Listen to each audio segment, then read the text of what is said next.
Hello and welcome back to my channel. My name is Angel and apparently the voice is still coming in and out. Today, aside from my vibrant pink hair, which is a little pinker than I really anticipated it being, I wanted to share with you my top books of 2022.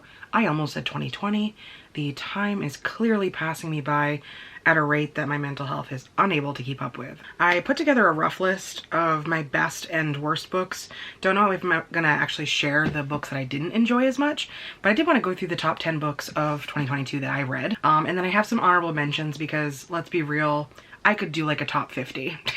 I read too many books last year. This is going to be, I think it's actually in chronological order from when I read them, but I might be mistaken. So again, the rating itself, like when I mention them in the video, is not based on like this is my #1 book or my 10 out of, yeah, it's nothing like that. This is just 10 books and a few extras that I really loved last year. First one, I believe, was like the first book that I enjoyed out of this list in the year of 2022, and that was Dark Matter by Blake Crouch. This book was phenomenal. This is a book about a man who one day discovers that he's not the only version of himself.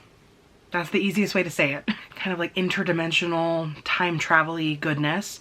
It is full of moral dilemmas and yeah, just this self-actualization, like needing to address what is intrinsically you, as well as like what your world is to you. This is a book about a man who really struggles with just getting back to his life, is the easiest way to put that. And this book was phenomenal. It really reminded me of All Are Wrong Todays, I think it was called, where you have this just a person that has their own life struggles and life problems, and they are stuck in this ridiculously out of their world situation that could really impact the entire universe. And then another book that was less morally wrong in that way, but it still had a lot of morals going on, was Do You Dream of Terra 2 by Temi O. I personally really love books about space travel and like the training of like a mission to Mars or like a mission into outer space to go find the survival of the world. And this deals with a bunch of kids who I believe start in their early teens in this training program where they are competing to go into space. So you're seeing these people grow, I think, from like early teens to late teens, and the majority of the book does take place in this training. But with extreme intelligence also comes extreme personalities. These people are constantly at each other's throats. It was very similar to this other book that I read that a lot of people didn't really like. I think it was In the Quick, where you're getting such in-depth space travel-y kind of lingo, and you're getting a lot of intensive analytical points of view for the training, which I personally really enjoyed. Something I definitely read later in the year was The Walking Cat. This was a cat zombie apocalyptic take on The Walking Dead. So you're seeing this cat who has survived through the zombie apocalypse and has kind of like latched on to different people throughout their time in the apocalypse that more or less keep the cat safe, but just because the cat's there doesn't mean they're both going to be safe. And it was super gory and really sad at times, but it was just so interesting to see like a point of view of these things from the cat's perspective. Like at times the cat is like the key to helping people stay safe in the apocalypse, and then other times like the cat's kind of screwing them over a little bit because sometimes you don't want a creature that's going to like meow at the wrong time. I just thought it was really fun and also a really cool perspective on the apocalypse, which I feel like is happening a lot more. There's another book that I read more recently called Night of the Living Cat, which is also like a zombie apocalypse book but in a very different way. And I don't know, there's just something about like survival horror and cats that it's very realistic. There was also This Is How You Lose the Time Warp by Amal El Motar, and this was another time travel-y book. This one dealing with these people that are going, they're on opposing sides of like, I don't want to say good and evil, but they are on opposing sides of like a government-esque organization. They traveled through time trying to figure out what has been sabotaged and make sure that their own group, it's less government and more like almost like a civilization that each of them are within. They're trying to make sure that they ensure their specific sides existence in the future. They are going through time and space and kind of like seeing the shadows of one another, things that have already happened, things that they've already set into play. But at the same time, it's also very much a queer love story because these two characters start to become constants in one another's lives without ever actually meeting and seeing each other. And it was just this like murdery, queer, beautiful time. On a lighter note, but just as queer, is Delilah Green Doesn't Care by Ashley Herring Blake. I buddy read this year with Michelle, and we both loved this book so much. It is about a woman who's coming back to her hometown. She's just always kind of been the outcast. She's kind of like the cold shoulder, very cool, calm and collected, but like the weirdo in her family. I do believe she's doing photography for her sister's wedding that's upcoming, and she goes to a bar the first night she's there and hits on a girl who doesn't know that they know each other, but our main character Delilah does. The girl that Delilah hits on, is one of her sister's friends who definitely kind of bullied her growing up. This was just an amazing read, and I felt like it was so fun. It was very refreshing for a romance, and I believe the main character Delilah is queer, and then our other point of view, so I guess the other main character, I believe she's bi, because she is I think she's divorced and she has a child. The next one was Bathhouse by PJ Vernon, which, to talk about Michelle again, I actually recommended this one to Michelle and she read it in a vlog. If you want to go check that out, I will have it linked down below. But this is about a man who goes to a sex club, and I believe it's when his partner is out of town because he is in a relationship, but he goes to a sex club and decides that he's going to cheat on his partner, and then he almost gets killed at the club.